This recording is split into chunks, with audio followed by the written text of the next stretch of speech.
Welcome to the Slop Farm. Enjoy the video. Start with the right potatoes. In this video, I will explain how to make potato salad. Select waxy varieties such as Yukon Gold or red potatoes as they hold their shape well after cooking. Boil them until they are just tender, which usually takes about 15 to 20 minutes. Once cooked, let them cool completely before peeling and cutting them into 1-inch cubes. This ensures a consistent texture throughout your salad. Now let's create that delicious dressing. In a large bowl, whisk together your favorite mayonnaise, a good quality Dijon mustard, and a splash of apple cider vinegar. This forms the creamy foundation. Then, fold in finely diced celery for crunch, a bit of red onion for a subtle bite, and fresh herbs like dill or parsley.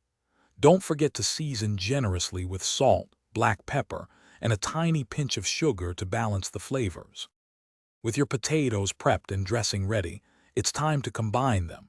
Carefully pour the dressing over the cooled potato cubes. Use a spatula to gently fold everything together, ensuring each piece is well coated without mashing the potatoes. Overmixing can lead to a gummy texture, so be gentle. Once mixed, cover the bowl and refrigerate the salad for a minimum of 2 hours. This chilling time allows all the flavors to truly meld and deepen. Before serving, give your potato salad a final taste and adjust seasonings if needed. A sprinkle of fresh paprika or chopped chives adds a lovely finish. For those who enjoy variations, consider folding in some chopped hard-boiled eggs or crispy bacon bits for extra flavor and texture.